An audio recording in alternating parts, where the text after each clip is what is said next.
Hello, welcome back to the channel. ব্লগটা আবার শুরু করছি। হোপফুলি তোমাদের এই ব্লগটাও ভালো লাগবে, পুরোটা অবশ্যই দেখো।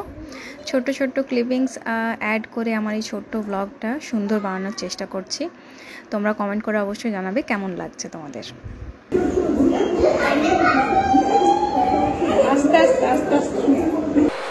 Hello, welcome back to the channel. তো আজকে আমি কিচেনে চলে এসেছি আর এখন আমার সঙ্গে আছে, দুজনেই আছে। আমি অ্যাকচুয়ালি রান্না করছি, ডিনার বানাবো। কী করে রাখবো বুঝতে পারছি না, দেখে গেছে আই নো, বাট কিছু করার নেই। অ্যান্ড আমি জানি আমার যখনই আমার ক্যামেরা দিয়ে করার থাকে তখনই চার্জ থাকে না, অ্যান্ড আমার ফোনেরও চার্জ নেই। তো যাই হোক, আমি আজকে চিকেনের একটা আইটেম বানাচ্ছি, গার্লিক চিকেন। আর চেরির জন্য সেম হবে, বাট ওটা আগে তুলে নেবো লঙ্কা দেওয়ার আগে। বাট যদি আমি গোটা লঙ্কা দিই তাহলে ও খায়। চলো প্রিপারেশন স্টার্ট করা যাক। অনেকটা রসুন লাগবে, তাই এবারে আমি এবারে আমার খুব ভালো হয়েছে। এবারে না বড় বড় দানা বলতে বড় বড় কোয়াওয়ালা রসুন পেয়েছি। এ দেখো এত বড় পেয়েছি, তো খুব তাড়াতাড়ি হবে এগুলো করতে। আর এটার জন্য রেসিপিটা আমিও ভুলে গেছি, আমি আমার মন মতো বানাচ্ছি। তবে রসুন লাগবে। আর আমি এটার মধ্যে এক্সট্রা এটা দেবো, সেটা হলো ক্যাপসিকাম। খেতে খুব ভালো লাগে, যদিও টেস্ট এটার খুব একটা চেঞ্জ হয়ে যাবে না, বাট চলো দেখা যাক। তো ওদেরকে আমি বাইরে করে পাঠিয়ে দিয়েছি, কারণ এখানটাতে খুব গরম হয়েছে, ঘেমে যাচ্ছিলো। ওদেরকে দুধ খাওয়াচ্ছিলাম, প্লাস আমি এদিকে রান্না করছিলাম, যেটা হলো। আর চলো এখানে আমি দেখাচ্ছি, একটু জলের মধ্যে রসুন, কিছুটা পেঁয়াজ আর চিকেন। রসুন অনেকটা দিয়ে এটা সেদ্ধ করতে দিয়ে দিয়েছি, একদম জলটা শুকিয়ে যাবে সেরকম পর্যন্ত নিয়ে যাব। তারপর দেখি, আমি বুঝতে পারছি না ক্যাপসিকামটা দেবো কি দেবো না, কারণ ক্যাপসিকামটা দিলে একটু টেস্টটা অন্যরকম হয়ে যাবে। আমি চাইছিলাম গার্লিকের টেস্টটা আসুক। চলো, একটু হোয়াইটিশ টাইপের দেখতে হবে।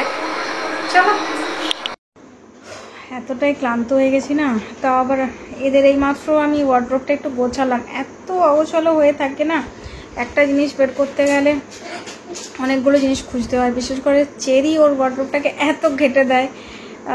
মাঝে মাঝে হেল্প করার জন্যই ও নিয়ে আসে জামাগুলো, হয়তো বলছি যে বুনুরে জামাটা নিয়ে আয় একটু, তো ওর একটু ঘাটা হয়ে যায়। ওপরে যেগুলো থাকে মানুষ কেন যে নেয় না ভগবান জানে। এই যে এটা নিয়ে এসেছে, বলছে এটা পড়ে শোনাও। শোনো, tiger tiger tiger are the biggest cat in the world. দেখছিস কত বড়? হ্যাঁ, দেখো বইগুলো তো নিয়ে বসি আমি, ঠিক আছে, কিন্তু ব্যাপারটা হলো এরা দুজন মিলে বইটা শুনবে, পড়াটা শুনবে তবে তো। কারণ এই পিহু এত বেশি ছটপট করে, দেখো একবার আমার পেটের ওপর উঠছে, একবার লাফাচ্ছে, একবার বইটাকে দেখছে। লাস্টে আমি আমার ওপর শুয়ে পড়ে ওকে দেখাচ্ছিলাম। অ্যাকচুয়ালি ওরও দোষ নয়, কারণ ও ফার্স্ট টাইম এই বইটা দেখছে, কালারফুল বইটা, তো ওর এক্সাইটমেন্ট ভালোই আছে। তো নেক্সট ডে আমি এদেরকে নিয়ে একটু নিচে গেছিলাম সকালবেলার দিকটা, ওই মোটামুটি 11:30 12টার দিকে। পরপর 4 দিন ছুটি ছিল। এই 4 দিন কী করে যে বাচ্চাদেরকে বিজি রাখবো সেটাই আমি খুঁজে বেড়াই। আর সরি, একটু ব্যাকগ্রাউন্ডে হয়তো পিহুর আওয়াজ পাবে তোমরা যখন আমি ভয়েস ওভারটা দিচ্ছি, কারণ ও এখন জেগে আছে, ঠিক আছে।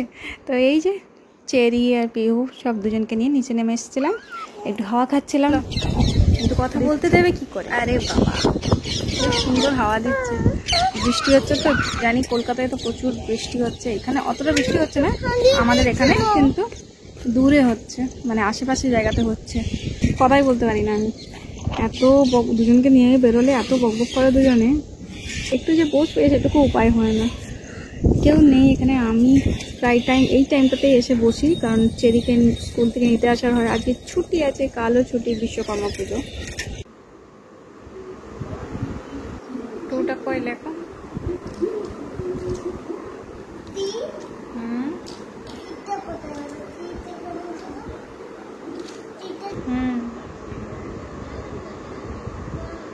ওটা ডাব্লিউ না, ওটা M.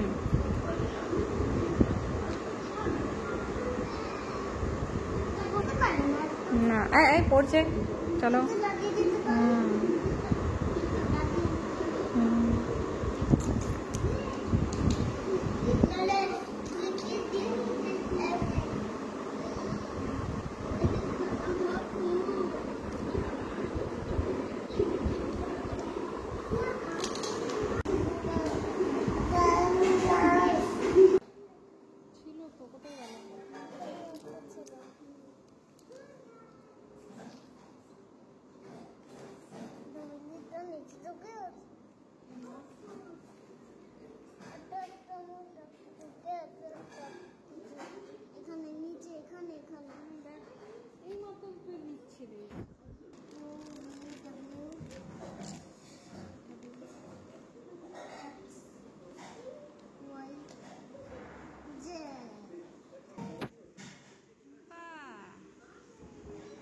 What are you doing?